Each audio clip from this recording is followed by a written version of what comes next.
Unsiloed podcast is produced by University FM, elevating the stories of your institution. Welcome to Unsiloed. This is Greg LeBlanc, and I'm here today with David Myers, who is a professor at Hope University, or Hope College, and also the author of many books, including one of the leading textbooks in psychology, and also another textbook in social psychology, plus a whole bunch of other books, including most recently this book called How Do We Know Ourselves? Curiosities and Marvels of the Human Mind. Also, you wrote this book called Intuition about 20 years ago. I remember reading it, and I tried to find it. couldn't find it, but I remember that book very vividly. Also, this book, The Pursuit of Happiness, which I also remember came out, about 30 years ago. 1990 or so. All right. Yeah, and I think it was one of the earliest books to really talk about this kind of new science of well-being, which has now flourished. We've got this book called The American Paradox, Spiritual Hunger in an Age of Plenty. Then you have a whole bunch of books on religion, including this one, A Friendly Letter to Skeptics and Atheists, What God Has Joined Together, Psychology Through the Eyes of Faith, and then another book on hearing loss called Quiet World, Living with Hearing Loss. And there's a bunch of others I didn't even mention. Welcome, Dave.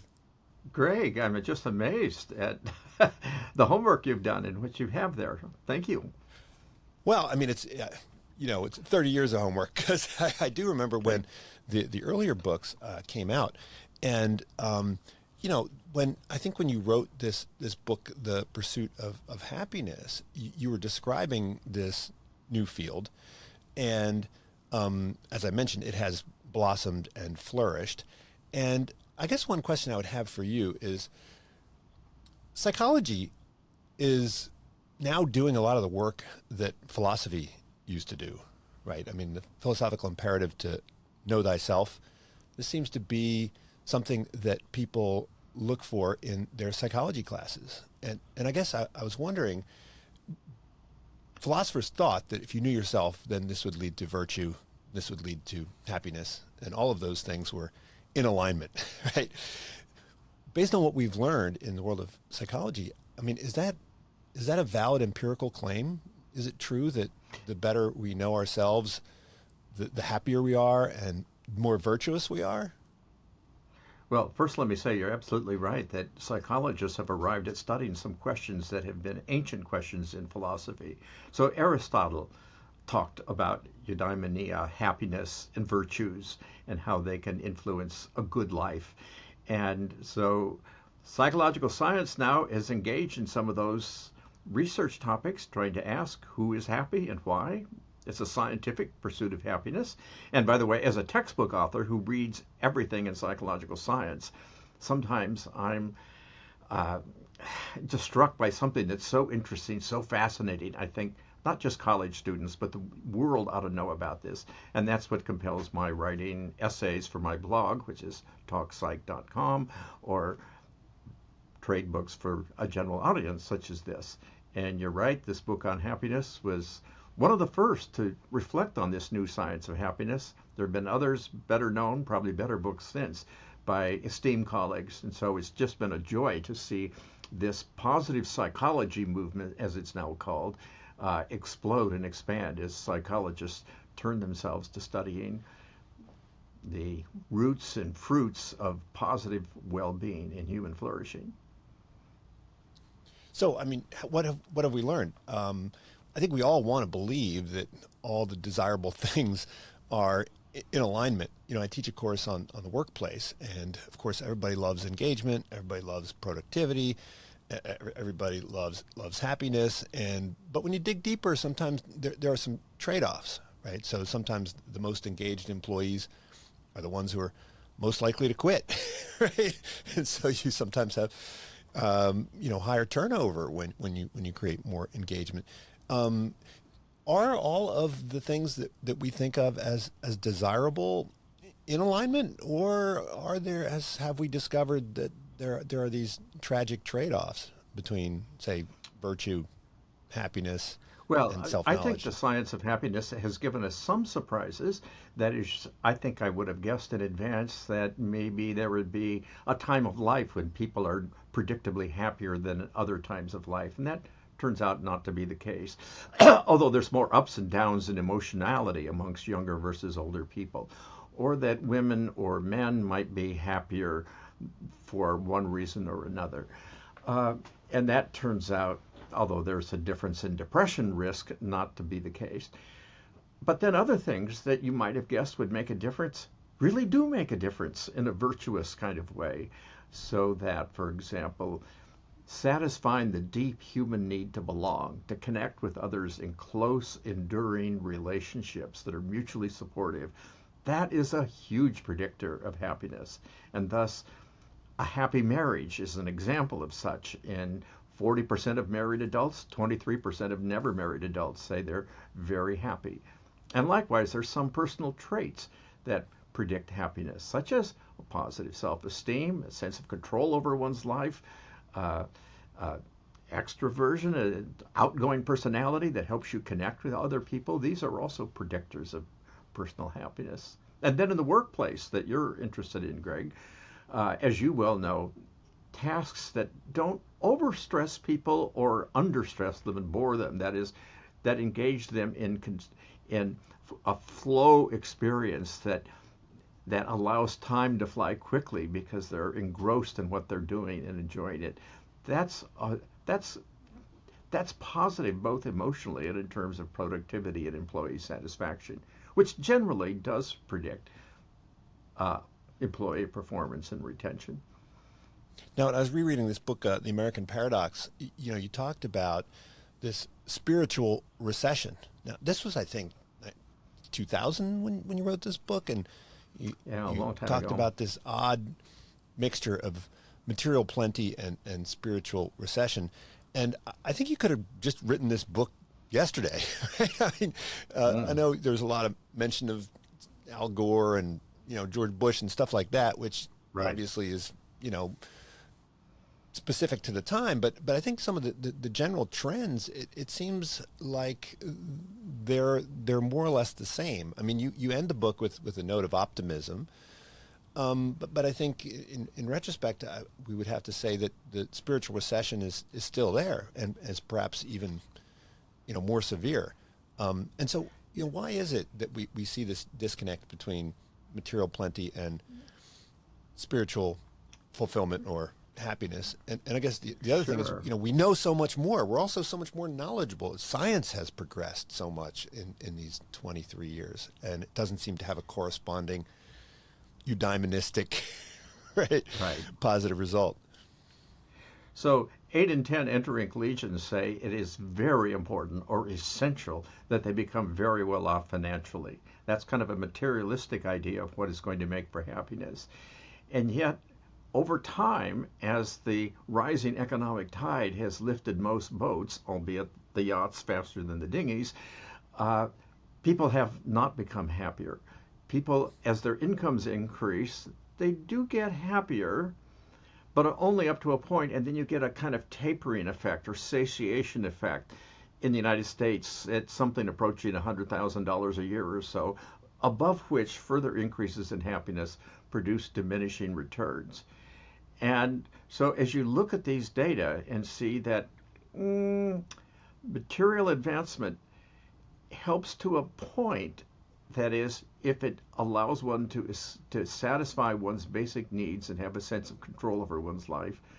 But beyond that, aspiring to more and more money and the things and the toys that it buys just has not brought more happiness. In fact, we're somewhat more at risk for depression today, especially if we're younger Americans. And so the rise in economic tide has not lifted our spirits correspondingly. Economic growth has not improved human morale over these last 40 years or so. And meanwhile, of course, religious engagement and communal spirituality, which is what religious engagement is, has been on the decline.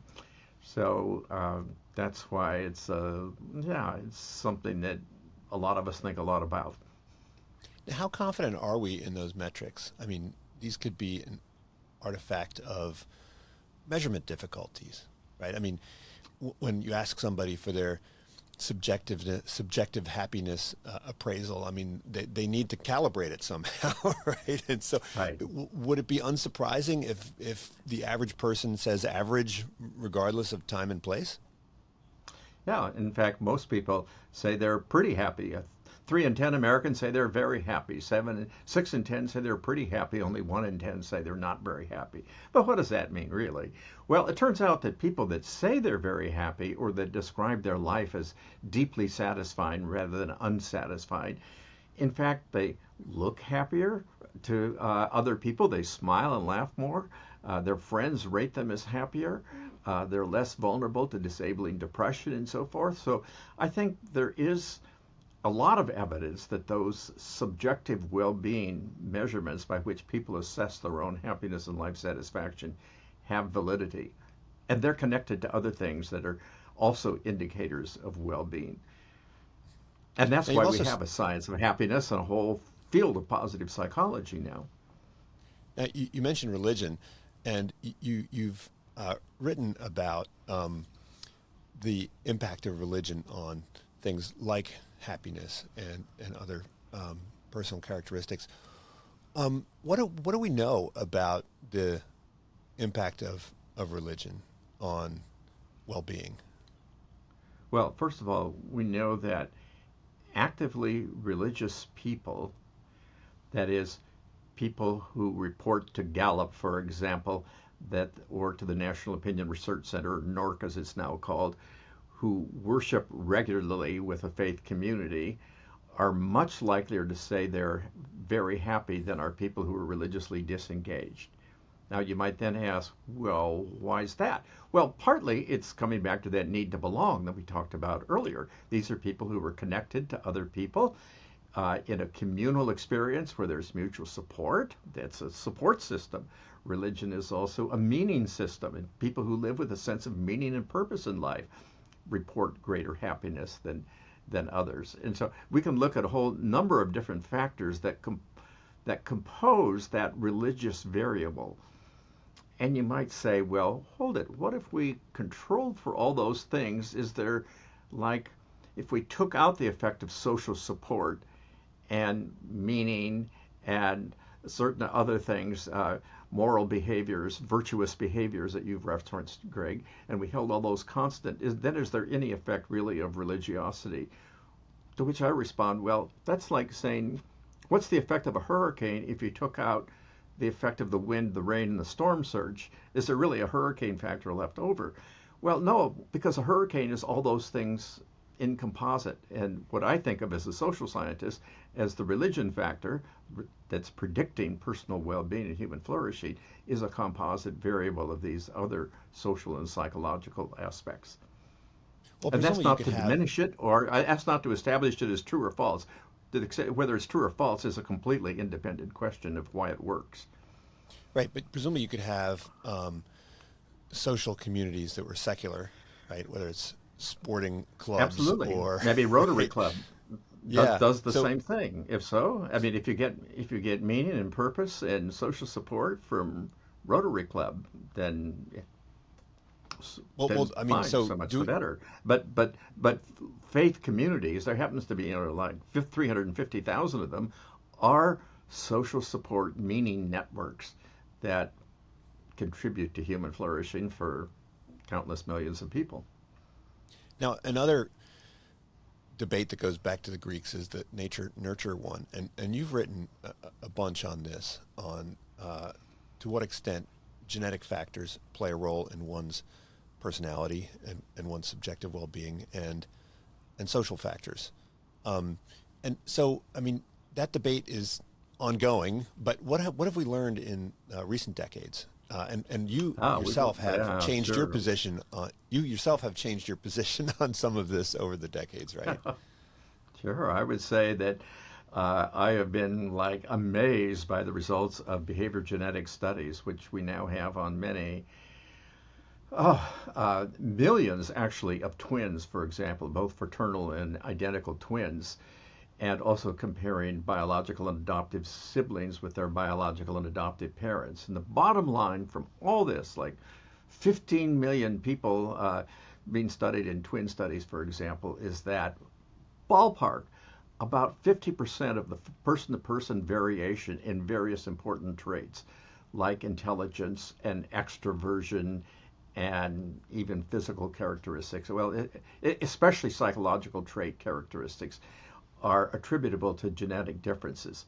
Note, that doesn't mean that 50% of my intelligence or yours or your extroversion is attributable to, to genes.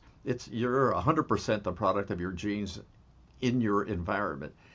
However, if we want to understand individual variation, the differences among individuals, genes are very important. And of course, the studies of separated identical twins who are seemingly virtually identical in personality, intelligence, and other traits, as well as physical traits, is a dramatic demonstration of that.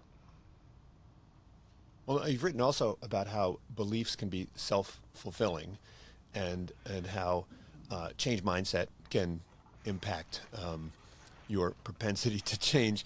Does learning about the genetics and the impact of genetics change one's willingness or capacity to change? I'd say, first of all, the behavior genetics research has also had an even more spectacularly shocking finding, and that is that the effect of parental nurture on children's developing traits, such as their intelligence and their personality, is, assuming we're within the normal range of parental variation, excluding abuse, neglect, parental nurture is a surprisingly small variable. Parental nurture matters for values, politics, the religious faith of children as they're growing up, but their basic traits are not much influenced by parental nurture. What does matter more than we've calibrated in the past is peer influence, particularly as kids grow up into middle and high schoolers. They're really much more attuned to and adapting themselves to the ideas and the lifestyles and so forth of their peers than they are their parents. Judith Rich Harris is a late psychologist colleague who wrote a book, The Nurture Assumption, which was all about the critiquing the presumed importance of parental nurture, that it can shape a child like a potter shapes clay. Which means that if you're a parent and your child is struggling in some way, don't load yourself with guilt and blame. I mean, if you've loved that child in the best way that you can love them. At the same time, if your child's thriving and flourishing, don't take too much credit, in a sense, for the nature of that child, which is a product of a broader context, as well as your. I'm not diminishing. I'm not saying parental nurture is zero, but it's not as powerful as we've thought. Well, And what about us people teachers? who've adopted different children are keenly aware. They don't need to be persuaded of this. Well, what about us teachers, right? Because we as teachers, and you've taught thousands of students over the years, and your textbooks have reached millions. We like to think that we're making some impact on our students, and that we are altering the trajectory of their lives, hopefully in a positive direction. Do we overestimate the impact that we have? I mean, I just this morning got a nice email from a student thanking me for impacting her life, and you write also about how small notes of kindness and gratitude can create a positive impact on the recipient. So I got my nice little burst of joy from this, but I wonder, this person probably would have wound up being just as successful if they never took my class. So do we have any evidence on the impact that we as teachers can have on people's cognition and their overall well-being?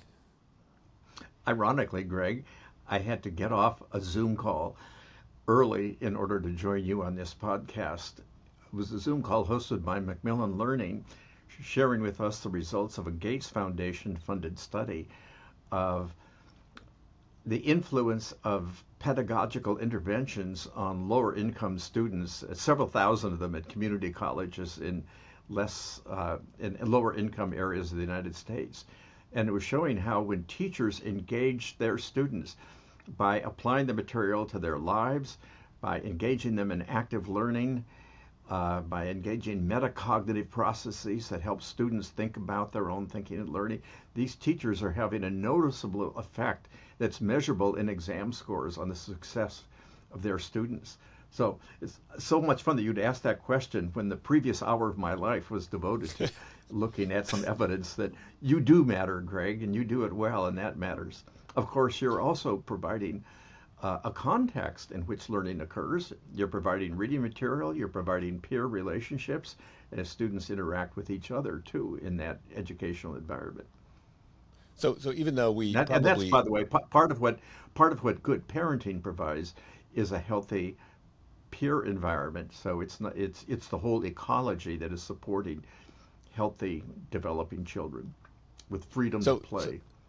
so even though we probably overestimate, right, and overplace ourselves in terms of, how much impact we have and how well we do, there still is probably some residual impact that Right. we have. Even allowing for what we call self-serving bias. Right, right. And you also mentioned that some of these interventions that can have a big impact, they can be very small. I think you cited some studies where with just an hour of exposure, you can alter the trajectory of someone's life. Right. There are experiments that come out of Stanford University by Carol Dweck and her colleagues that have found that really mind-blowing results, that brief interventions that provide a growth mindset that enables students to think of their mind as like a muscle, something that with exercise can be developed and become stronger, will perform subsequently better than if they have not had this intervention experience, or if they're given an experience that gives them a sense of connection and belonging to their community, to their school and their classmates. They tend to do better as a result of this brief, what's called wise intervention. And so it'll be interesting to see how well all these experiments replicate.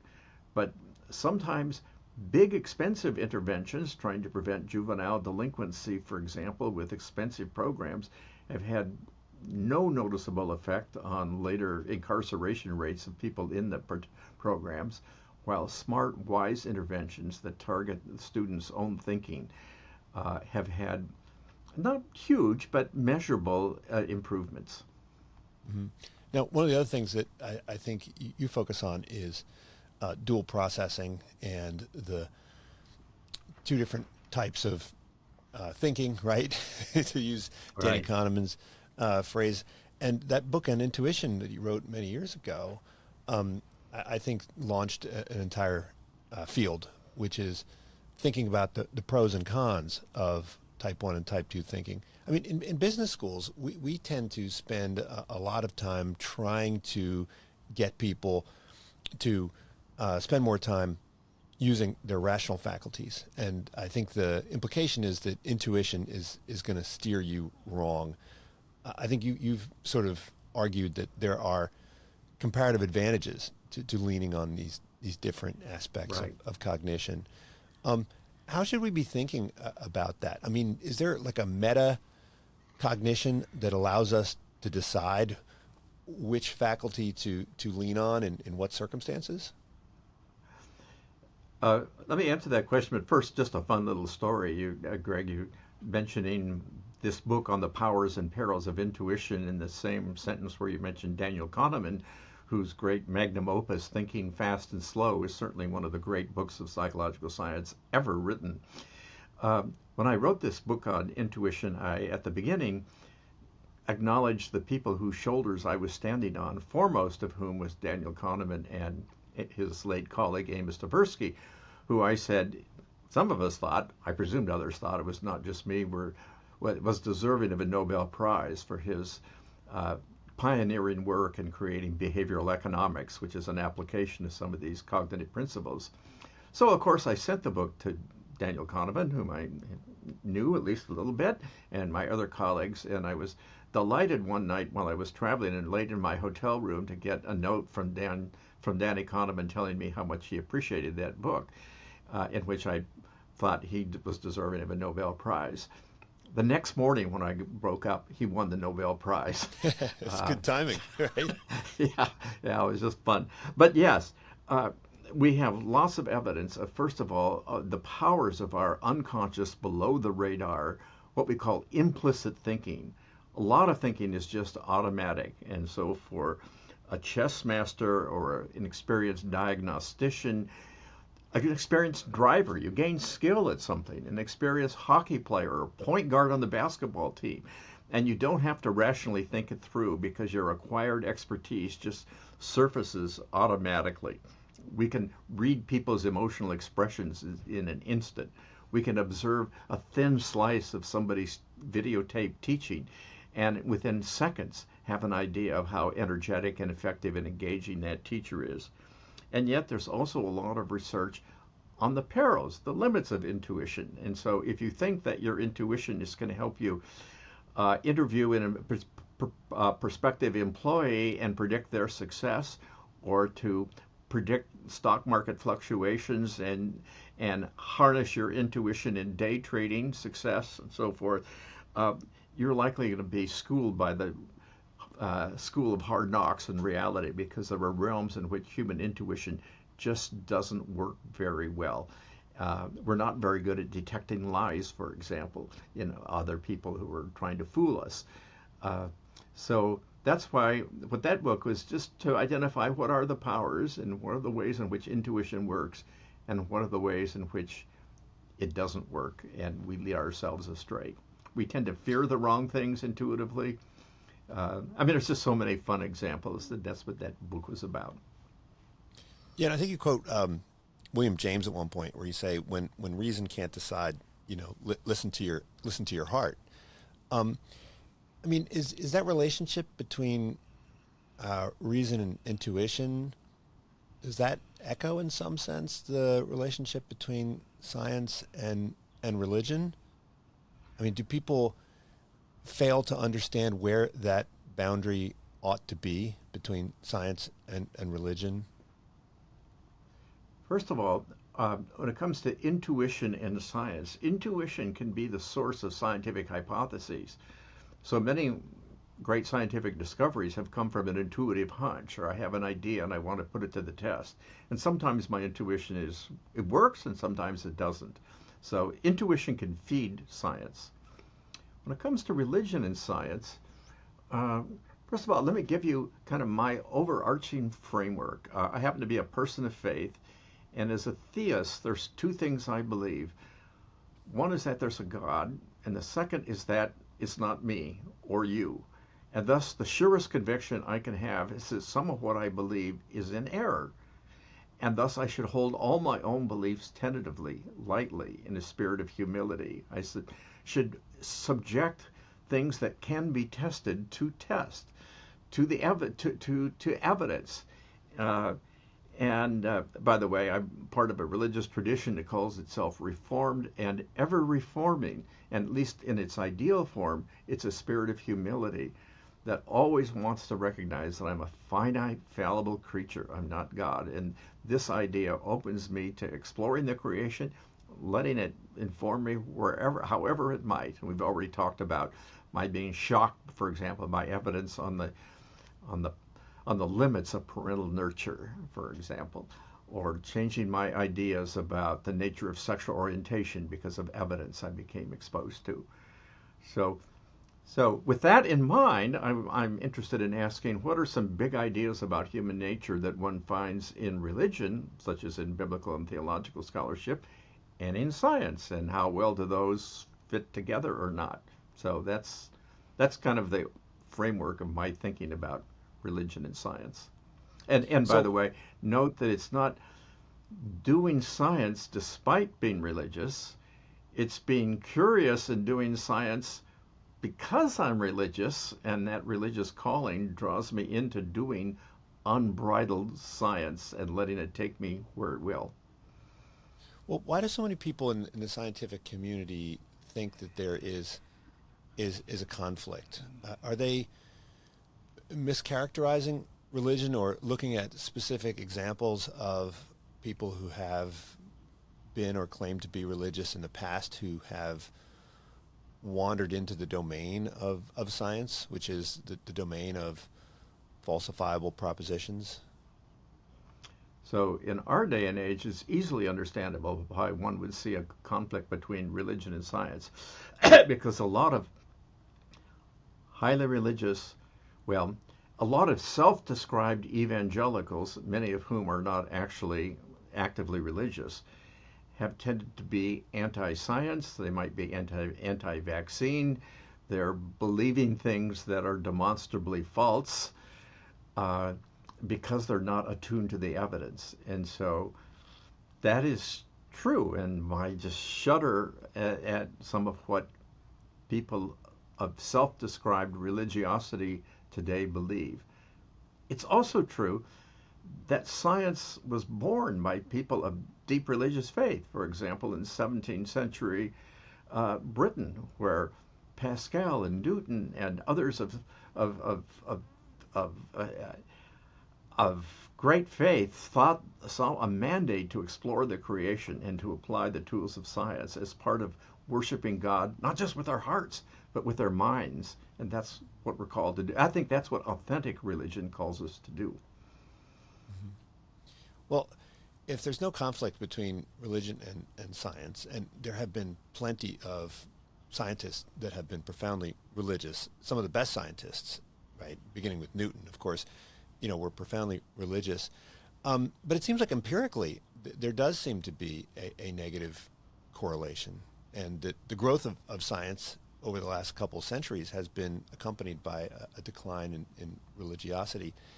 Is there some psychological mechanism at work where if you adopt scientific practices, this necessarily leads to weaker religious ties? Is there some other factor at work? I mean, in the book American Paradox, you said that psychology needs to start blending with sociology and with economics. I mean, how do we explain these two different trends that we've seen happen in pretty much all societies? As they become more scientific, they become more secular. Sure.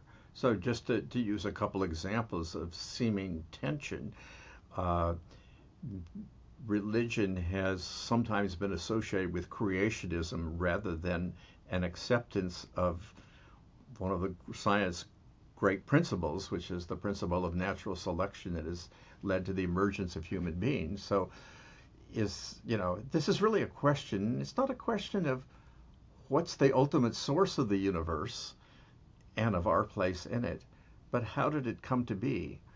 And did it come to be in an instant, or did it come to emerge over a long process of history, which various lines of evidence now suggest it did?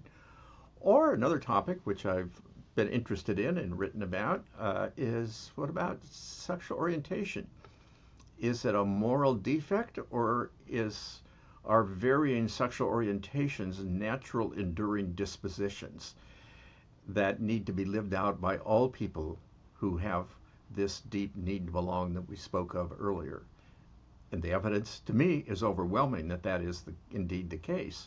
And so that has caused me to go back and look at the Bible, for example, as have a number of biblical scholars. I have several books on the shelf right above me that have said that the Bible has been badly misinterpreted. It has like 41,000 plus verses, and like virtually none of them, 6 of them deal with same-sex behaviors, and none of them deal with an enduring close partnership of two people who love each other and happen to be of the same sex. And so for popular religion, popular conservative religion, to say that religion is unalterably opposed to same-sex covenant enduring partnerships just is not true to what's in those scriptures. So I'm distinguishing between certain forms of religion as popularly understood and what I think one may find if one explores more deeply. So are those religions that wander into the realm of empirical claims, justifiable or not. Does that somehow make them more compelling to the practitioners, and Well, make that community stronger in some way? yeah. Is that sort of a tool that is helpful to the promotion of religious communities? A tool that's helpful to the religious communities mean to be anti-science? I just frame Yeah, that I question guess. again. Yeah, the question is, I mean, the religion, the way you understand it, is not in conflict with science. It's complementary. Um, but And the supportive of religions science. yeah, the religions that seem to be historical religions have made factual claims and empirical claims. They've wandered into the realm Right. of science, and as religion has Yeah. pulled back from those domains, they seem to have lost their power to attract new converts. Is there something about blending the empirical and the scientific with the religious that makes the religions more attractive? Uh, yeah, I guess I don't know. I'm not a sociologist of religion, so I can't comment authoritatively on that. I would go back to something William James said. You quoted William James earlier. William James wrote in The Varieties of Religious Experience, piety is the mask. That is, religious piety is sometimes a mask that covers over or rationalizes what we want to believe. And so, for example, who's more religious, George Bush or Donald Trump? Uh, well, there's various ways of answering that question, but there are many people of faith today who think that Donald Trump is more religious and more moral than than Joe Biden. I meant to say. I think I said George. I meant to say Joe Yeah. Biden. Uh, by the way, Joe Biden and I are exactly the same age, and so that was a little verbal miscue of the sort that he might Well, make. I mean, he's a weekly churchgoer. I mean, Oh, he he's is a devout Catholic. right. Whereas Trump never goes to worship, doesn't know how to name Second Corinthians in the Bible, couldn't, you know. Uh, and back when Bill Clinton was president, conservative religious people told you overwhelmingly in a national survey that the moral character of the president was a very important consideration for them. We needed somebody who exemplified family values and marital fidelity and so forth. When Donald Trump became president and fit their political agenda and their desire for who they wanted to see on the Supreme Court, suddenly moral stature and virtue became like only 30% of conservative white evangelicals rated that as of any importance. So their views flipped to and their views of religion can change and their views of politician can change to kind of support their whatever are their pre-existing political biases and leanings. And by the way, Well, and even believing in right to life and the sanctity of life from conception onward is a relatively modern concept in evangelicalism. It didn't exist to speak of before 1950 or so. and the position on Mitt Romney is another one that's intriguing Right. because he is clearly a very devout person. Deeply religious person. Yeah. Yeah, So I very mean, moral. He's the embodiment of family values, and yet he's so scorned by people who revere Donald Trump, who's the antithesis of family values. well, I mean, it seems. I mean, religion has been so integral to what it means to be human for so long. It does seem somewhat understudied, right? I mean, when you read the psychology textbooks, I mean, we have cognitive psychology, we have social psychology, right? We don't have. I mean, spiritual psychology doesn't seem to be a popular subject. Do Yeah, we need to spend yes, more that's time true. thinking about Although that? there is a field psychology of religion. We do have courses and textbooks on the psychology of religion. We have research on religion and its relationships to racial prejudice and attitudes. Uh, a large now body of research on religious engagement and human health that finds that actively religious people are uh, likely to outlive irreligious people. Again, they're part of support networks, and social support is good for health. They're less likely to smoke. So there's other variables that right along with that. So those would be two examples of uh, research on religious engagement in religion. Also, I would say religiosity and altruism. Who's volunteering? Who's more likely to give money? Who's more likely to uh, uh, adopt children and so forth? I mean, so again, religion is an interesting variable that enters into that realm. Well, Actively religious people tend to be a little more, have deeper pockets, a little more generous with their time and resources. well, you talk about how just because something is functional doesn't mean it's true. There are lots of uh, reasons why one might want to be religious, right? You could say it's going to make you happier, it's going to make you healthier, you're going to, get more friends, right, and so forth. Um, Right. but but but it's unlikely that those would work as arguments to convince someone to be religious, even though I think Pascal tried this, right? I mean, so Right. is there any psychological evidence about how one would go about becoming religious, say, if one wasn't? Or are there techniques that religious communities can use to recruit new members that would lean on Well, you what we know referenced about psychology? Pascal. Pascal was actually Pascal was actually a pretty good social psychologist. He said, if you if you would like to attain faith but do not know the way, here's the way. Act as if you believe, Hmm. saying the mass, participating in religious engagement and so forth. If you act as if you have an idea you would like to have, that will help engender that attitude in you. And that can, by the way, apply to all sorts of anything, all sorts of life's realms. Attitudes follow actions. We're as likely to act ourselves into a way of thinking and believe as we are to believe ourselves into a new kind of action. So that's one reason. I don't think it's a compelling reason to believe just because it's functional. Uh, who would want to believe something that would make you happier but is absurdly untrue? Uh, on the other hand, who would want to disbelieve something that is true even though it might make you miserable to know it? I mean, I'd rather know the truth, I think, than be happy if I had to choose between those two things. But at the same time, a religious system, if it answers questions of ultimate transcendent significance, why is there something and not nothing?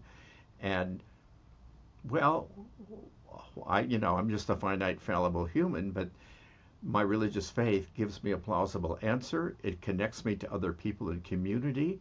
It gives a basis for the moral life. And so I choose to take the leap of faith knowing that I might be wrong, but it makes rational sense and emotional sense for me to do that and to live as a person of faith, having taken that leap and Well, then engaged and doing it. And by the way, even with a measure of uncertainty, because I go back to where I started earlier, I know that some of what I believe, perhaps much, is wrong, and so I can live with that too. well, you cite other So examples of I how have if you faith, but yeah, you cite go other ahead. examples of how when you act like you are attractive, or you act if you believe that you're attractive, then people will find you attractive. So presumably you can Right. apply that in other realms as well. Absolutely, absolutely. And cognitive behavioral therapy gets people who are depressed acting as if they felt more like they'd like to feel, and work on bodily feedback and facial feedback. Even finds that in the short term. People who are induced into a smile by biting on a pencil rather than putting it between their lips, or making a smiling expression while electrodes are attached to their face, find cartoons funnier and feel happier. if people who are listening to this stride down the hall shortly after with their head high and their arms swinging, they will feel a little more emotional uplift than if they shuffle down with their head drooped. Uh, so even in small ways, acting as if we feel like we'd like to be helps us become that person. Mm-hmm. Well, in business school classes, we often use as pedagogy, right? We try to get our students to take actions rather than to simply understand things. Do psychologists need to think more about teaching techniques rather than simply teaching concepts? Teaching techniques in psychology courses, such as is part of your job as an instructor to go beyond giving people better understanding and give them tools. Right. So in writing a textbook for introductory psychology, for example, I want people to understand the human condition and who they are in a deeper way. I want them to appreciate the wonders of their life that they may have taken for granted, of their sensory and perceptual systems, for example. But I also hope to induce people and to think more critically and to be more evidence-based in the way they think, but also to live more compassionately. And so you referenced earlier, Greg, this research on what I call micro-friendships. If you want relationships with other people, risk it. And because experiments show that if you banter with the barista who's making your coffee, you leave them happier than if you just look past them. If you greet the bus driver, if you talk up the person next to you on Nick Epley's Chicago sub ride going into the city, at the end of that subway ride, you and the person you took the ride with will both be happier than if you don't take the initiative to reach out and touch somebody. And so this would be an example of how we're trying to suggest how you can live, how you can act, as well as how you can think. Yeah, no, I was thinking in terms of when you assign homework problems to people, right? You can say, explain this concept, or you can say, go do this thing, go to a coffee shop and talk to someone, and then report back, what you've discovered. Right. And also in our classrooms, there's a lot of emphasis now on active learning, on getting students to produce the material in their own words and to rehearse it actively as opposed to just read it and absorb it. People who take tests on it, who do repeated self-tests, retain the material much better than those who just reread it, for example. Now, you've written about the new atheists, and I think, this is, I don't think this is an unusual position, but a lot of people in the world of science are very dismissive of the people you call faith heads. Are they engaging in some kind of faith activity without realizing that they're engaging in some kind of faith activity? In other words, are the positions that they're taking articles of faith rather than empirical claims and scientific claims? Well, they're making certain ultimate assumptions about the nature of the universe, about its, in a sense, the universe had a beginning. We know that some 15 billion years ago. But atheists are taking their own leap of faith, if you will, as are theists. I mean, they're both taking a leap of faith. I have a lot of respect, actually, for the evidence-based empiricism that marks many atheists' lives. By the way, I'm a longtime member for more than 40 years of the subscriber to the Skeptical Inquirer magazine, to whom I just, by the Michael way, Shermer. contributed Yeah, well, yeah, this is I subscribe to his magazine too. So Michael's a Oh, psychologist trained person, and so I subscribe to those skeptical resources and follow and consider myself a skeptic, albeit a religious skeptic. And next week, I think it is, I'm doing a 1 hour webinar on the psychology of misinformation for the Committee for the Scientific Investigation of Claims of the Paranormal. It's for Skeptical Inquirer magazine. So those are my people. But I'm a little bit of an odd duck because I happen to be a deeply religious person whose religious faith implies and supports his empiricism and his skepticism rather than running counter to it. So it'll be interesting to have that conversation. now you've spent most of your life But at it's a liberal arts institution, right? Relatively yeah, small. a place liberal called arts. Hope. Yes, right. I mean, do you think that the education that students can acquire at a place like Hope differs substantially from what you get, say, at a Tier 1 research university? Are the Tier 1 research universities failing to fulfill their pedagogic mission in some way? Well, at a place called Hope, first of all, we're exclusively undergraduates, so faculty time and attention is focused not on graduate students, which is how I experienced it as a graduate student doing teaching of undergraduates. So it's quality education for undergraduates in small classes where we know our students by name.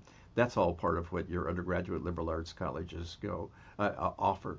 But there's also we're liberal arts colleges, and so maybe 25% of a student's education is in their major field, such as psychological science. The rest is in the fine arts, in the natural sciences, and the humanities, and we're trying to develop the whole person into and by the way, I'm at a faith-based institution too, so we want to encourage people to, develop and exercise their minds in every way and to connect those different fields. By the way, if I dare say it, in an unsiloed academic environment where professors' friends are in other disciplines and where we're having conversations across the disciplines. And that's what, by the way, prepared me to write about psychological science and Christian faith, because I have theologian, biblical scholar friends who help educate me and give me resources. That's what a liberal arts college can do. Love the question. Well, now, I mean, it's been 20 some odd years since the American Paradox was written. Do you think that we have more tools available to try and solve this spiritual recession that you mentioned? I mean, now that we know so much more about human psychology, does that help us if we're thinking about whether it's designing policies or designing institutions or even as individuals trying to figure out how to structure our own lives and raise children? I mean, or is this the kind of thing that is extremely difficult to repair and to fix? One thing that's hugely different from when I wrote that book that has contributed to teen and young adult malaise is the explosion in smartphones and social media, and children and youth outside playing with each other less, reading books much less, sleeping less, and spending many more hours on phones, comparing their lives to other teens, and feeling more depressed and more likely to be thinking suicide as a result. So just today in the Atlantic, as we're having this conversation, my colleague friend John Haidt has a new long article on the phone-based teen culture and how that has displaced free play. We've become underprotective of kids on technology and overprotective of them in the real world playful context, and how this is impacting the mental health of teens and young adults. And this is just a précis of his new book, The Anxious Generation. So that's a big change since I wrote The American Paradox, and really malaise, however you explain it, it's absolutely clearly the case that today's teens, especially today's teen girls, are more at risk for depression and more likely to be thinking about taking their life than they were when I wrote that book. It's a very sad thing. And modern technology seems to have something to do with it. And John Haidt is one, with my social psych co-author Jean Twenge, whose book on generational differences and whose research on technology in teens is really now part of the national conversation that we're having. This is really important stuff. Well, are these problems that require some kind of social solution or political solution, or are these problems that individuals can solve on their own, or Sure, individual families sure, they solve need on their own? social solutions. So a lot of schools are becoming phone-free schools, for example, and the kids are benefiting from that. If I'm the only one who can't use my phone and everybody else is, then that's a problem for me. But if nobody else is on social media during the school hours, then kids actually welcome that, and they can focus on what they should be focusing on. And so we need an ecology that supports responsible smartphone and social media use, and schools can be part of that. So in other words, seek out communities As well as certain public policies, and that's what John Haidt is writing about, and what Congress is, as it's debating TikTok and so forth, is debating about right now. There are things we can do. We can make a better world. We can harness the best of that technology and protect ourselves from the worst of it. So as a parent, then seek out communities that share this concern, that can agree on certain kinds of environmental policies, right? So that the kids aren't absolutely being surrounded by others. If you and your yeah, exactly. If you and your friends, if your children's friends and their parents and you can all agree on a shared policy for this network of friends, then it'll work. But schools can do this. So schools can become phone-free places. And in Britain, this is happening across the whole nation now, and I see it coming to the United States, and it will be for the better. Mm-hmm. So we might see communities, religious communities perhaps, educational communities that are designing rules and creating environments where people are protected potentially from these effects. Sure, absolutely. But also educating kids about the consequences of their own use of technology, because they can see this in themselves and their friends. And so that's part of my job as an educator, is to explain this research, showing the correlational, longitudinal, and experimental studies and the quasi-experimental studies that all converge in confirming that excessive hours of social media use, 3, 4, or 5 hours a day, are emotionally toxic for kids. And if you know this, if you understand this as a kid, you don't want to be depressed. I mean, you want to flourish. And so this is useful for individuals to know too. But it really helps them if their social ecology, their school, can embrace policies that support responsible social media use. Right. So ending where we began, self-knowledge can actually make you happier, right? And make you more virtuous. And so I'd like to think. Part of the joy of psychological science is coming to know ourselves in a deeper way. And that's what this new little book of, to me, just fun, short essays is an attempt to do, to give away some of these insights from contemporary psychological science that I have found so interesting, so revealing. So thank you, Greg, for welcoming me. Yeah, the book is called How Do We Know Ourselves? Check it out. I mean, it is bite-sized pieces, right? So, right. But each one will stimulate you to pursue the topic in greater detail. And I do think that, this book, Pursuit of Happiness, is still quite good. And still in print after all these years. Hasn't really aged. Yeah. And, yep. Of course, The American Paradox, something that is worth checking out. Right. And for those of you who are interested in understanding how religion can complement science, check out this book, Friendly Letter to Skeptics and Atheists. Thanks so much, Dave. Thank you, Greg. It's been a joy to be with you.